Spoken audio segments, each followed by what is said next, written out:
Aí,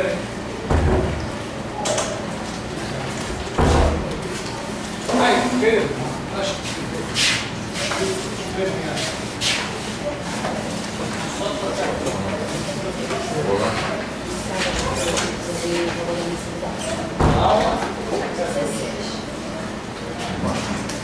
pessoal, é o seguinte.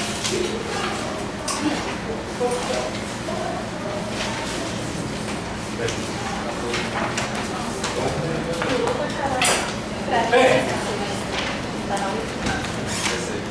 Não, isso, beleza.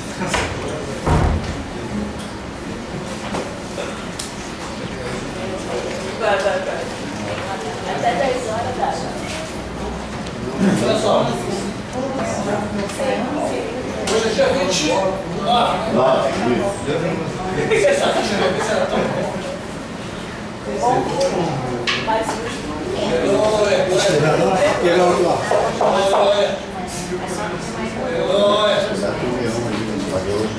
Ai! Bem, vamos lá.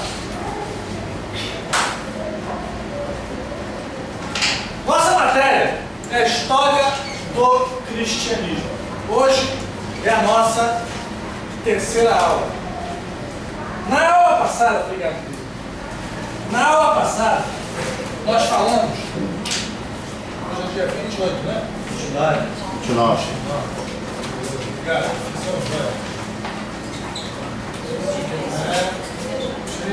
Aula 2. Ok? Chega, isso. 3, não? Não. Aula 3.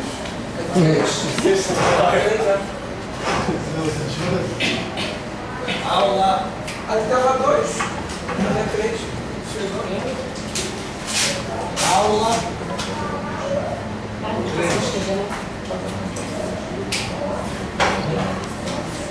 Bem, pessoas,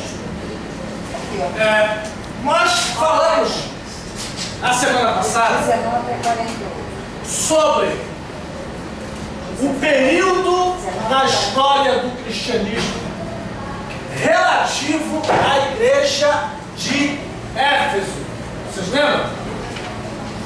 Essa igreja é considerada o período apostólico. É aquele período onde os apóstolos, os 12 que Jesus escolheu pessoalmente, estavam vivos. Esse período da igreja de Éfeso, ele vai do ano 33, ou seja, depois da ressurreição de Cristo, com a ascensão dele, a descida do Espírito em Atos dos Apóstolos, capítulo 2, até o ano 100 da era cristã. Ou seja, todo o primeiro século. Muito bem. As viagens missionárias de Paulo estão inseridas dentro desse período. O crescimento, tanto o nascimento da igreja, no dia de Pentecostes, como o seu crescimento ao longo do livro de Atos dos Apóstolos, está dentro desse período. Ok? E eu disse na aula passada que Atos dos Apóstolos é um livro sem fim. Lembram disso? Atos não termina. Todas as cartas de Paulo no Novo Testamento há um fecho, há uma terminação. E a graça de nosso Senhor Jesus Cristo, a comunhão do Espírito Santo, seja com todos vós. Eu saúdo-vos todos com a paz e a graça. Mas o livro de Atos, em especial, ele não tem fim. A impressão que se tem é que Paulo estava escrevendo e ele para, sai para beber água, fazer alguma coisa, não sei se vai ao banheiro, e nunca mais voltou. Mas tem uma explicação espiritual. Porque o livro de Atos, ele não termina porque nós, a igreja de todas as eras, continua escrevendo a história do cristianismo. Ok? Você, eu, cada um que está nessa sala aqui agora, nós também estamos escrevendo a história do cristianismo no ano de 2014, da era cristã, de nosso Senhor Jesus Cristo, aqui no Brasil no Rio de Janeiro, em particular na cidade de Nova Iguaçu. Ok? Claro que na história só é registrado aquilo que é relevante. Personagens que se tornam expoentes de sua geração, esses têm o seu nome gravado na história.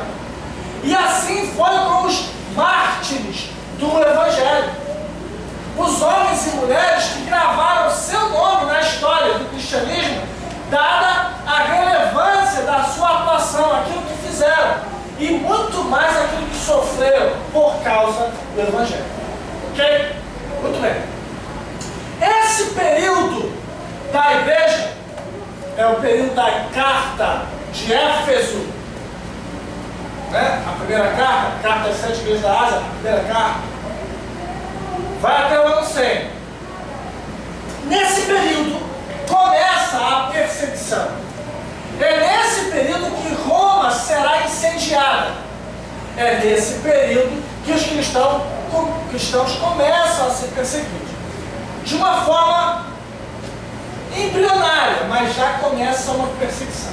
Haja vista que aquele Tiago, aquele apóstolo Tiago, do trio Pedro, Tiago e João, esse apóstolo Tiago, que era só um dos 12, ele é martirizado, ele morre, ele foi morto, ok?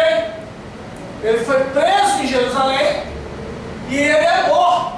E no dia seguinte, quem seria morto seria Pedro. Só que entre a morte de Tiago e a morte de Pedro, o anjo vai lá e solta Pedro pela manhã bem cedo, todo mundo dormindo, ele libera Pedro. Muito bem, por isso Pedro não morreu. Mas não fosse isso, Pedro também morreria.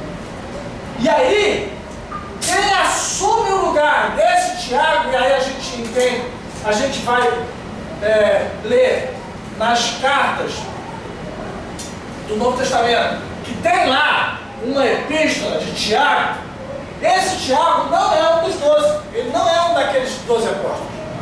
Esse Tiago é outro Tiago. Qual? É o irmão de Jesus segundo a carne. Esse Tiago é irmão de Jesus por parte de pai, por parte de mãe, né? Não por parte de pai. Porque José não era pai de Jesus, era pai do Chico. Pai de Jesus é o Muito bem. Esse Tiago, ele é meio irmão de Jesus, ele é filho de Maria também, mas com José. Ok? E tem outro, além desse Tiago, que também é irmão de Jesus, que é aquele que escreveu a epístola de Judas, lá encostadinho no Apocalipse, aquele livro que só tem meia página. Esse também era irmão de Jesus segundo a carne. Muito bem. Essa é uma era que começa sangrenta, começa a perseguição. Para ser cristão nos dias do Novo Testamento não era uma coisa fácil como é hoje. Eu tenho estudado, tenho lido sobre a matéria, e olha,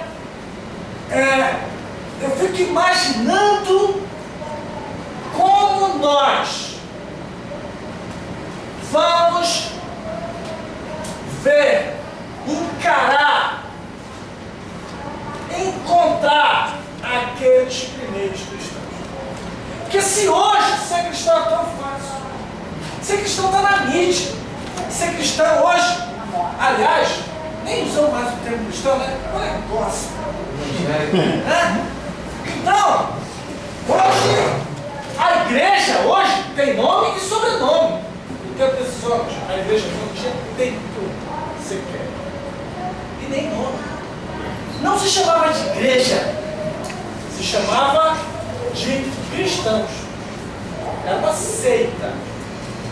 Ok? E o preço que se pagava por abraçar a fé cristã era o preço da vida. Ser cristão era desenhar um alvo nas costas e viver na iminência da morte o tempo todo. E se descobrissem que você é cristão, morreria. Agora vamos lá. Você seria cristão naqueles dias? Eu vou ser uma pergunta muito séria. não enche a igreja, mas é muito sério. Seríamos cristãos se o preço fosse a vida? Estaríamos dispostos se hoje só abandonar um copo de cerveja, uma roupa indecente, um modus vivendi mundano, já é um problema para a maioria? O que não dirá abrir mão da própria vida? Está disposto a morrer? E olha que na maioria das vezes não era uma morte pegar a espada e transpassar, porque isso é muito fácil. Isso é cruel, mas é fácil. Morreu. Mas não, vocês vão ver aqui, eu vou passar o filme. Daqui a pouco. Como é difícil você encarar um leão dentro da arena, saber que ele vai. Irmão, quem é morto pelas feras não morre instantaneamente, não. Você está vivo enquanto a fera está comendo suas partes. É uma dor. Mas eu penso que o problema não é nem tanto a dor, o problema é o terror. Porque uma coisa é eu pegar uma arma aqui e te dar um tiro, outra coisa é você saber que a morte está chegando. Irmãos, quem sabe antes dela chegar e não tem escapatória, sofre muito mais. Porque o terror da morte se assenhoria da pessoa antes que a morte chegue.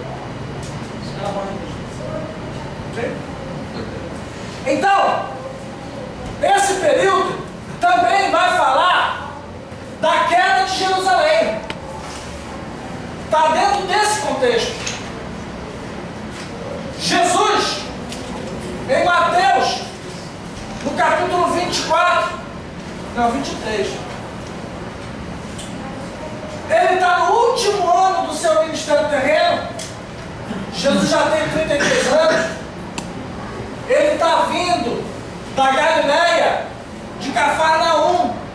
Pela última vez, ele atravessa todo o país andando a pé, de cidade em cidade, de vila em vila, abençoando pessoas, curando enfermos, expulsando demônios, fazendo a obra de Deus. E aí,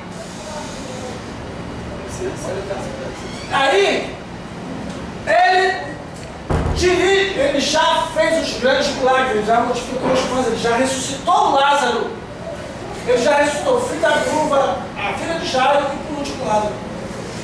Ele já fez todos esses milagres. E os sacerdotes querem matá-lo. Por quê? Porque ele se tornou muito popular. Aonde ele se encontra há uma multidão sem conta. Ele não pode mais andar em lugar nenhum que há uma nuvem que o cerca.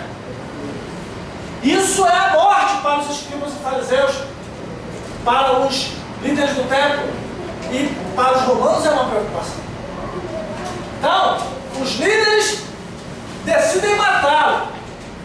E ele foi quase apedrejado, mas foi para a Judéia, foi para a Galileia, passou pela Samaria. E ele decide voltar para Jerusalém. E os discípulos estão temerários, porque eles falam: mestre, eles tentaram te matar. E tu vai voltar para a Judéia? Ele sabe que está indo para a morte. Ele sabe que é a última vez. Quando ele entra em Jerusalém, que ele olha do alto, ele vê a cidade do alto. A visão que ele tem é magnânima, ele vê toda a campina. E ele chora. E ele chora e começa a dizer: Jerusalém, Jerusalém. Esse dia é o dia de sábado, é o que a gente chama de sábado de aleluia. É o dia da entrada triunfal de Jesus de Jerusalém. Ele está sentado em cima do jumentinho.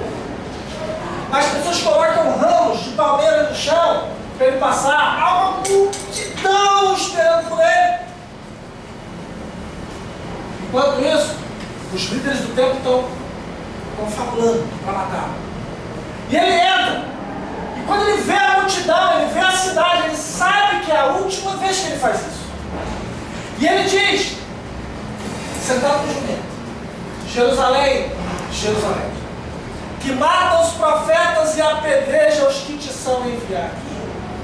Quantas vezes eu quis ajuntar os teus filhos, como a galinha ajunta seus pintinhos debaixo das suas asas, mas tu não quiseste. Porquanto agora eu vos digo que não me vereis mais, até que digas: bendito o que vem em nome do Senhor. As pessoas estão jogando ramos no chão e gritando: Hosana, Hosana, Hosana ao que vem, ao filho de Davi. Estão aclamando ele como Messias. Mas isso é uma parte do povo. Mas os líderes não querem. Os líderes querem matá-lo. Ele entra. Ele vai ser morto. Uma semana depois, ele entra no sábado. Não, domingo. Domingo de Ramos. Ele entra no domingo. Dia você não sabe que ele foi lá no sábado. Ele entra no domingo, domingo de Ramos. Ele vai ser preso na quarta para quinta-feira. Ele vai celebrar a ceia. Na virada da quarta para quinta, ele é preso. Na madrugada. Ele passa o dia sendo julgado por Pilatos e Herodes. Ele passa a noite no calabouço de Caifás, o sumo sacerdote. E na sexta-feira ele é açoitado, toma a cruz e vai para o Calvário. Muito bem. Tudo isso ocorre e ele vai para o Calvário, ele morre. Ressuscita no terceiro dia. Quando ele está indo para o Calvário, ele está com a cruz nas costas. As mulheres choram. O interessante é que na hora do julgamento não havia quem o livrasse. Quando Pilatos faz o julgamento, Jesus, chamado Cristo, e o Jesus, chamado Barrabás. Barrabás também tinha o nome de Jesus. Eram dois Jesus que chamavam. Jesus, chamado Cristo, e Barrabás, que também era Jesus. Joshua. Ele fala: quem vocês querem que eu crucifique? A multidão, incitada pelos líderes do templo, comprada por eles, clamam Barrabás. Pilatos fez uma jogada, ele queria libertar Jesus, mas não consegue. E ele agora é obrigado, porque ele fala: se você soltar ele, a gente vai falar que você está indo contra César. E aí ele lá morte desse justo. Tá, manda ele para a cruz. No caminho para a cruz, as mulheres choram. E aí os seguidores dele começam a aparecer no caminho, na Via Crucis. No meio do caminho, açoitado, ensanguentado, indo para a cruz, ele para e vê e observa o pranto, o choro, o sofrimento das mulheres. E aí ele diz uma profecia: filhas de Jerusalém, não choreis por mim, chorai antes pelos vossos filhos e filhas.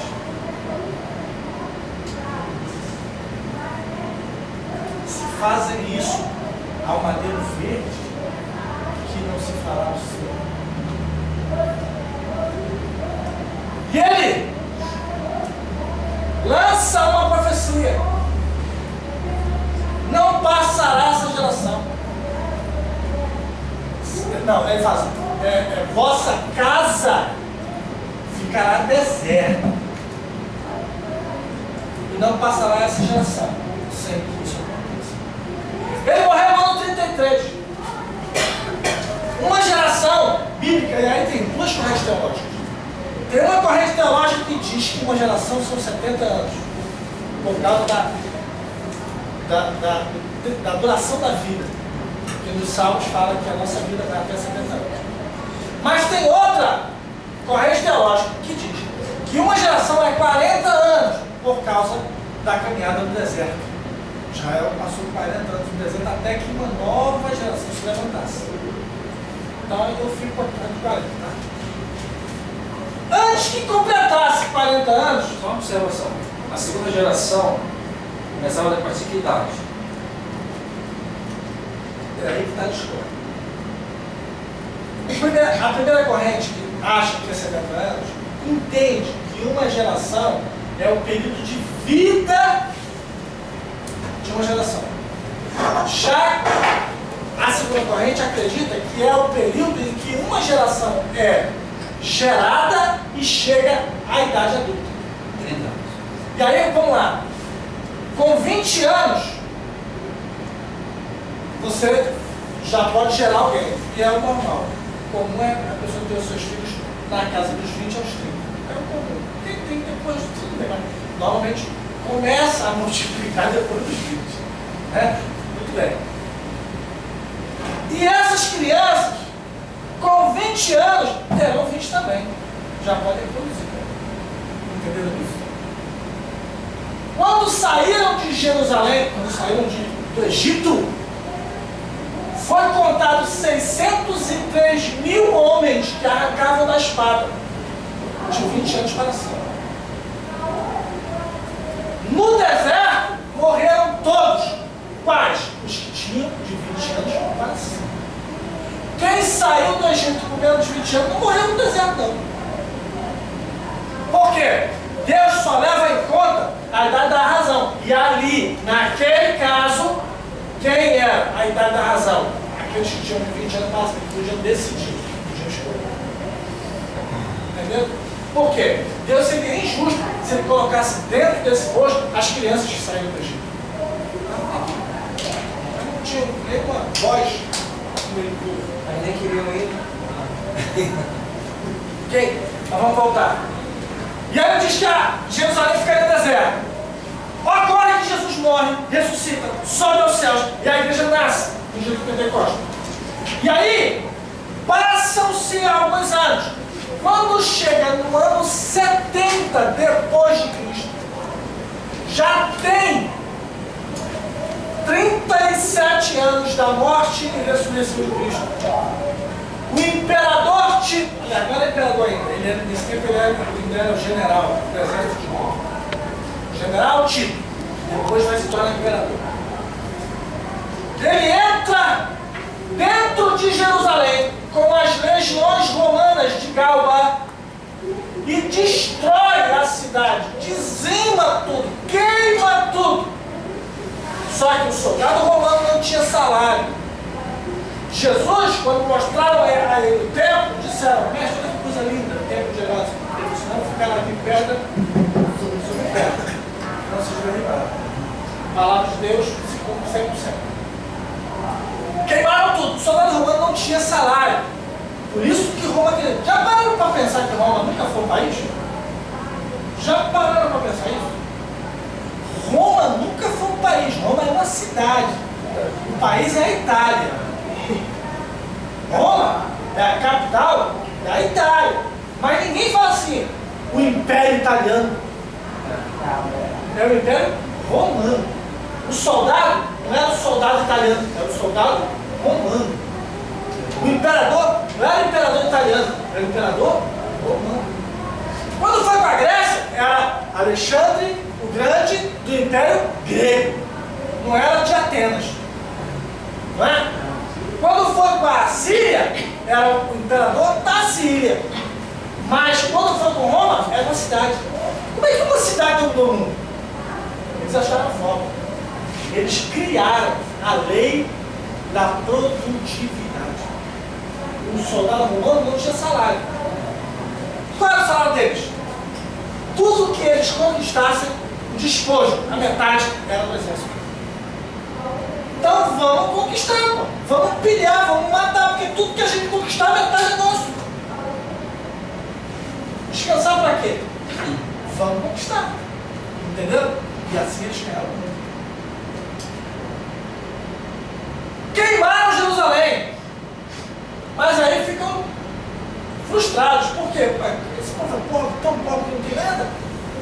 cadê a riqueza desse povo? Não, nosso ouro está no templo que vocês queimaram. Aí eles se voltam para o templo, só que o templo está enchendo. O ouro e a prata derreteu com o calor e entrou pela fenda das pedras, porque o templo era construído sem argamassa, pedra sobre pedra, sem pedra colocada de novo. E aí o metal escorreu e entrou nas fendas. O que eles fizeram? Arrancaram pedra por pedra para tirar a pedra da prata. O que Jesus falou? Não ficará aqui pedra sobre pedra. Bom, mas o tempo segue, ok? No final da era cristã, todos os apóstolos morreram. João é levado para a ilha de Patmos e lá ele é morto. Não, lá ele recebe o Apocalipse, depois ele ainda é solto e aí se morre. Foi o único que morreu de morte natural, foi o apóstolo João. Todos os outros morreram. Eu tenho esse vídeo aqui, só não sei ajudar. A morte de cada um dos 12 apóstolos. Todos morreram de morte violenta. Eu fico impressionado que as pessoas hoje querem ser apóstolos. Nenhum dos 12 morreram na boa. João morreu de morte natural, porém, ele foi jogado dentro do caldeirão de óleo fervente. Não morreu por causa da palavra de Deus, mas uma palavra dizendo que ele ia. Hã? Não, essa história. Por quê? Atos dos Apóstolos, ele para de ser escrito. Ele não acabei de falar isso aqui ainda há pouco. Atos dos Apóstolos é um livro sem fim. Não é como todos os outros. Ele não tem fim. Ele é interrompido. Acredito que propositalmente. Porque quem escreve a história da igreja é a igreja de todas as eras. Até hoje nós estamos ainda escrevendo a história do estudo de Shakespeare. Mas, João foi jogado dentro do barril de óleo fervente, mas não morreu. Por quê? Por causa da palavra de Deus. Porque ele tinha que estar vivo, porque Jesus falou que ele ia ver o Apocalipse. E ele foi levado para ele de pau. Não conseguiu matar o cara não morre. Super bem. Né? Exilaram ele, não posso matar você, vou isolar você. Fizeram isso. E aí, se eu não me engano, pelas mãos de Diocleciano, posso estar errado. Ele vai para Patmos, vê o Apocalipse, depois ele é solto, e aí sim ele morre. Já ele não morre mais de morte violenta, mas sim de morte. Ok? Bom, com isso, vem o segundo período da igreja, que é o período mais sangrento da história da igreja. Tá? O período da igreja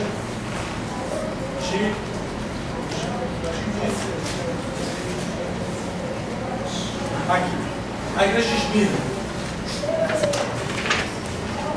Esse é o período mais difícil, tremendo da igreja de Esmirna. Vamos ver se eu consigo botar isso para funcionar. Vai orando aí, para ver se dá certo. Em nome de Jesus.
Certo.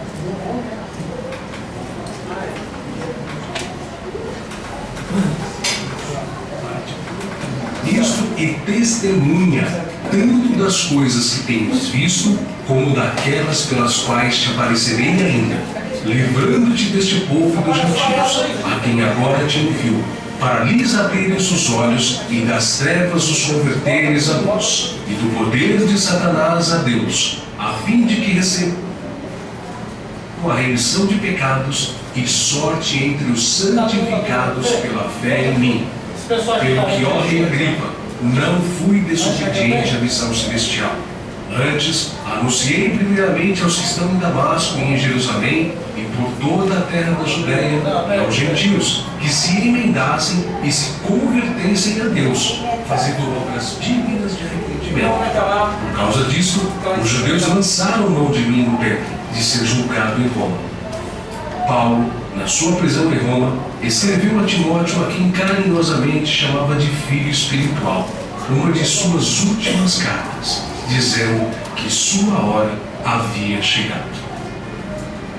Porque eu já estou sendo oferecido por aspersão de sacrifício, e o tempo da minha partida está próximo. Combati o bom combate, acabei a carreira, guardei a fé. Desde agora a coroa da justiça me está guardada, a qual o Senhor, justo juiz, me dará naquele dia, e não somente a mim, mas também a todos os que amarem a sua vinda. Segundo os registros antigos, Paulo foi decapitado a mando do imperador Nero, mas suas cartas continuam vivas, testificando da verdade e do amor de Cristo até os dias de hoje.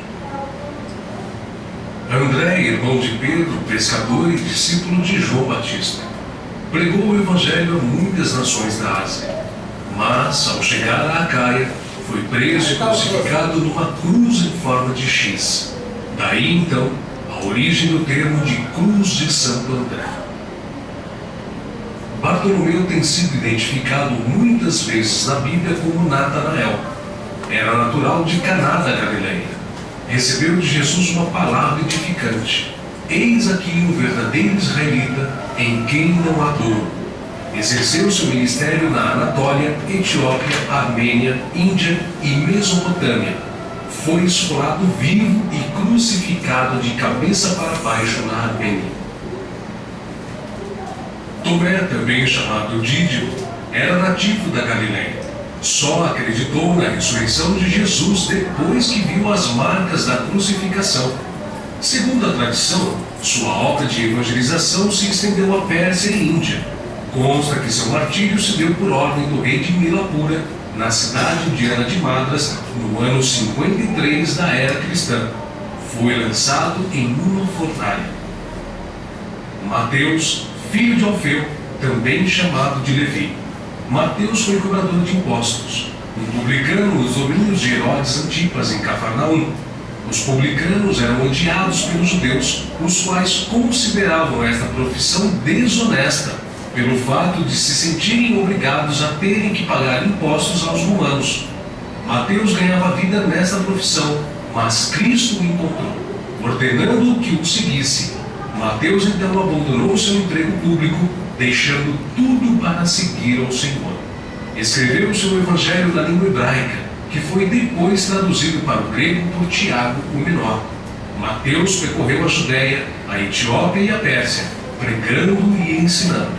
Segundo alguns historiadores, ele foi cravado na terra e decapitado na Etiópia. Simão Zelote era um homem que pertencia a um grupo de pessoas insurgentes, revolucionários contra o governo de Roma. Foi crucificado no fim da perseguição iniciada por Nero. Matias foi escolhido pelos apóstolos a preencher a vaga deixada por Judas. Quanto ao seu martírio, alguns escritores afirmam que os judeus o acusaram de ter blasfemado contra a lei e contra Moisés, sendo por isso sentenciado pelo sumo sacerdote a ser amarrado numa cruz e apedrejado, e por último, decapitado. O médico e evangelista Lucas foi autor do evangelho que leva seu nome e do livro de Atos. viajou com Paulo por vários países. Relata a história que ele foi pendurado em uma oliveira pelos idólatras sacerdotes da Grécia. João, o discípulo amado, era irmão de Tiago e também pescador. Quando Cristo o chamou, ele não hesitou em imediatamente deixar suas redes, o barco e seu pai, junto com seu irmão. Foi com Pedro e Tiago, um dos discípulos mais íntimos do Senhor. Escreveu um evangelho singular, visando relatar a natureza divina e humana de nosso Senhor Jesus Cristo, pois já na época muitos estavam como hoje, buscando o Cristo milagreiro. Por isso, ele enfatiza a natureza de Deus que se fez homem, pão da vida, verbo divino, bom pastor, amigo fiel, doador do Espírito Santo da verdade. O que era desde o princípio, o que vimos com os nossos olhos, o que temos contemplado, e as nossas mãos tocaram na palavra da vida, porque a vida foi manifestada e nós a vimos, e testificamos dela, e vos anunciamos a vida eterna que estava com o Pai e nos foi manifestada. O que vimos e ouvimos, isso vos anunciamos, para que também tenhais comunhão conosco. E a nossa comunhão é com o Pai e com o seu Filho Jesus Cristo. Mas, sendo da vontade de Deus que seus filhos cheguem à glória através de muita tribulação e grandes dificuldades, João também não escapou. Foi enviado de Éfeso a Roma, sendo lançado num caldeirão de óleo fervente. Escapou de forma milagrosa e sem dano algum. O imperador Domiciano o enviou depois à ilha de Patmos, local destinado aos piores infratores da sociedade na época, onde recebeu então as visões do Senhor escritas no livro de Apocalipse. Nerva, o sucessor de Domiciano, o libertou. Foi o único apóstolo que escapou de uma morte violenta, morrendo de velhice. E apesar de todas essas contínuas perseguições e terríveis castigos, a igreja crescia e se espalhava por todo o Império Romano, arraigada na doutrina dos apóstolos e regada com o sangue dos santos. Tertuliano, um dos escritores da antiguidade, chegou ao ponto de dizer: o sangue dos mártires é como a semente da igreja.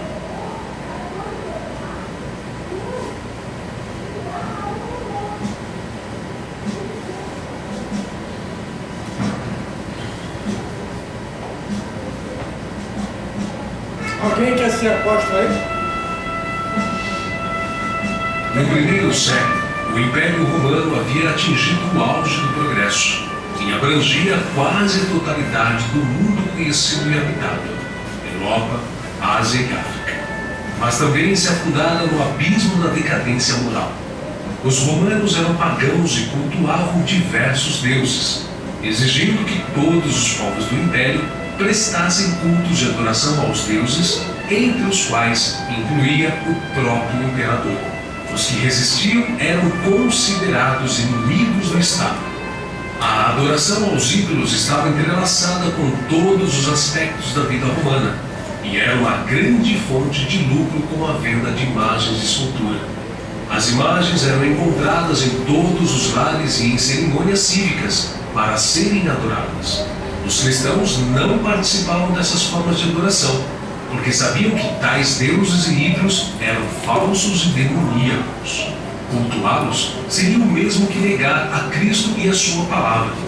Por essa razão, o povo considerava o cristão como um antissocial e ateu, que não tinha Deus. Uma imensa corrupção dos bons costumes se alastrava por todo o império, através de vícios, do luxo e dos prazeres pecaminosos. Os escritos da época nos descrevem as diversões que tanto atraíam as multidões: orgias, esportes, lutas de gladiadores, teatro e música. Para compreender o estado de degradação e imoralidade que estava a sociedade romana, basta lembrar da epístola de Paulo aos Romanos. Porque do céu se manifesta a ira de Deus sobre toda a impiedade e injustiça dos homens, que detêm a verdade em injustiça. Porquanto, o que de Deus se pode conhecer, nele se manifesta, porque Deus lhe manifestou. Porque as suas coisas invisíveis, desde a criação do mundo, tanto o seu eterno poder como a sua divindade, se entendem e claramente se veem pelas coisas que estão criadas, para que eles fiquem inexcusáveis. Porquanto, tendo conhecido a Deus, não o glorificaram como Deus, nem lhe deram graças. Antes, em seus discursos se desvaneceram, e o seu coração insensato se obscureceu. Dizendo-se sábios, tornaram-se loucos, e mudaram a glória do Deus incorruptível em semelhança da imagem de um homem corruptível, e de aves, e de quadrúpedes, e de répteis. Pelo que também Deus os entregou às concupiscências do seu coração, à imundícia, para desonrarem o seu corpo entre si, pois mudaram a verdade de Deus em mentira, e honraram e serviram mais a criatura do que o Criador, que é bendito eternamente. Pelo que Deus os abandonou às paixões infames, porque até as suas mulheres mudaram o uso natural no contrário à natureza, e semelhantemente também os varões, deixando o uso natural da mulher, se inflamaram em sua sensualidade uns para com os outros, varão com varão, cometendo torpeza e recebendo em si mesmos a recompensa que convinha ao seu erro. E como eles não se importaram de ter conhecimento de Deus, assim Deus os entregou a um sentimento perverso, para fazerem coisas que não convêm, estando cheios de toda iniquidade, prostituição, malícia, avareza, maldade, cheios de inveja, homicídio, contenda, engano, malignidade, sendo murmuradores, detratores, aborrecedores de Deus, injuriadores, soberbos, presunçosos, inventores de males, desobedientes ao pai e à mãe, nécios, infiéis nos contratos, sem afeição natural, irreconciliáveis, sem misericórdia, os quais, conhecendo a justiça de Deus, que são dignos de morte os que tais coisas praticam, não somente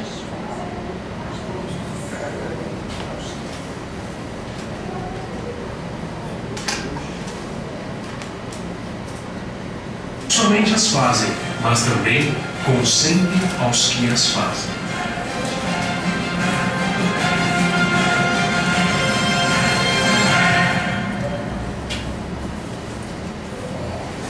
Não há ruína tão interessante como o anfiteatro romano, situado em meio às 7 colinas da antiga capital do mundo.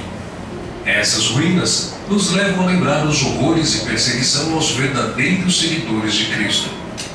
Neste local, os verdadeiros cristãos combatiam pela fé, tombando e sendo dilacerados pelas feras. Na esperança da ressurreição, não amaram suas vidas até a morte. Nenhum entretenimento era popular se não fosse acompanhado do derramamento de sangue e perda de vidas humanas. O que mais agradava aquele povo era ver o sangue humano.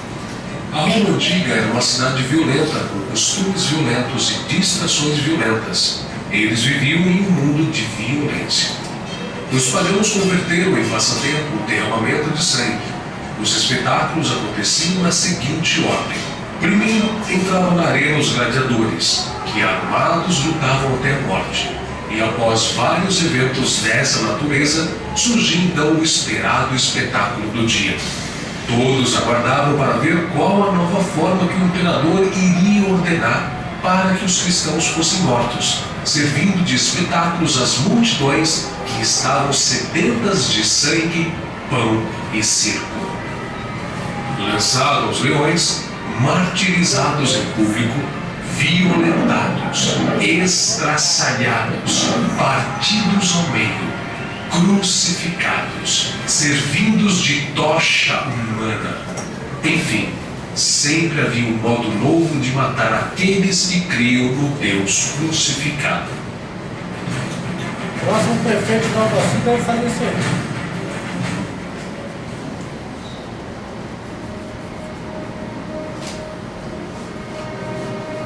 Os cristãos primitivos eram, na verdade, um povo peculiar. Não diferiam dos demais homens pela língua ou pelos costumes.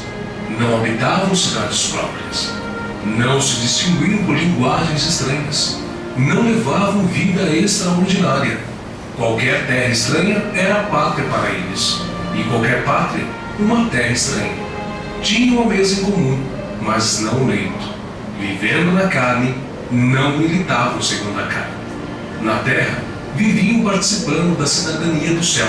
Obedeciam às leis, mas as ultrapassavam em suas vidas. Amavam a todos, sendo por todos perseguidos. E quando entregues à morte, recebiam a vida. Na pobreza, enriqueceram a muitos. Eram desprezados, mas no meio das desonras, sentiam-se glorificados. Difamados, mas justos. Ultrajados, mas benditos. E quando eram injuriados, abençoavam. Sua conduta irrepreensível e fé invariável reprovava e perturbava a paz dos pecadores. Apesar de serem poucos e sem riqueza, posição ou títulos, constituíam um terror para os malfeitores. E onde quer que seu caráter e doutrina fossem conhecidos, isso era notório a todos. Os cristãos reuniam-se à noite em secreto todas as semanas para celebrarem uma refeição, a qual frequentemente chamavam de ágape, festa do amor.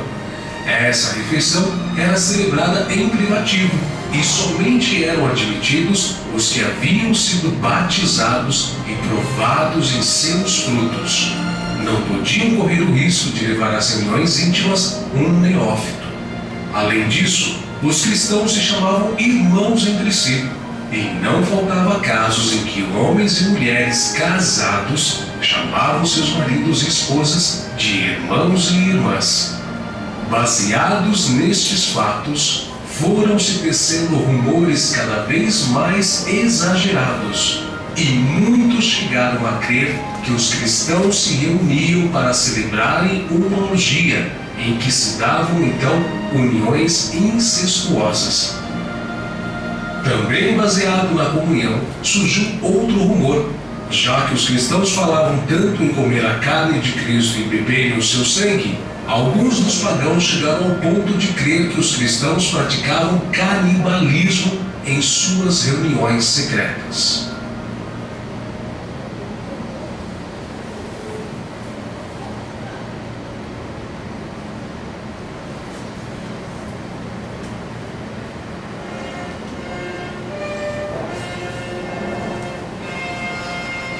Na época de Nero, surgiu a primeira perseguição aos cristãos em Roma no ano 67.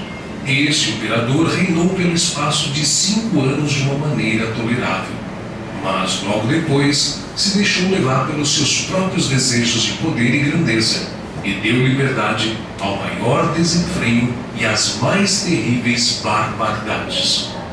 Matou a sua própria mãe, esposas, tutores e senadores. Entre outros caprichos diabólicos, ordenou que a cidade de Roma fosse incendiada, ordem que foi cumprida pelos seus oficiais, guardas e servos. Este terrível incêndio durou 6 dias e 7 noites. 10 dos 14 bairros da cidade foram devorados pelo fogo. Milhares de pessoas pereceram nas chamas, se sufocaram com a fumaça ou foram sepultados sob as ruínas. Quando Nero descobriu que sua conduta era intensamente censurada e que era objeto de um profundo ódio, decidiu então culpar os cristãos, aproveitando a oportunidade para excusar-se e, ao mesmo tempo em que enchia seu olhar com as novas crueldades. Eu assim proclamo que a culpa do incêndio de nossa amada cidade é da seita ilegal que se diz chamar cristã. Exterminarei esses criminosos de uma forma equivalente à enormidade do seu crime. A sua punição será um aviso, um espetáculo do horror.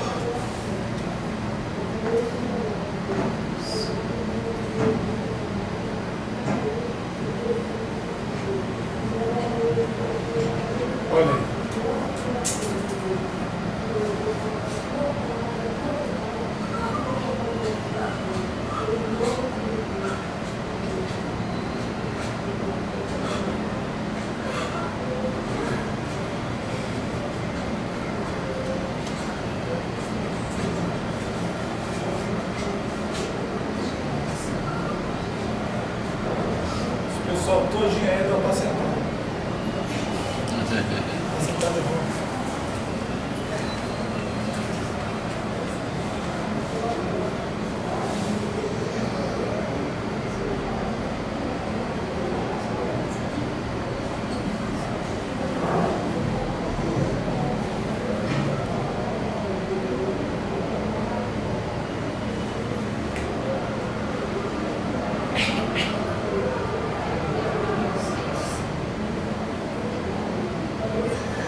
profeta que era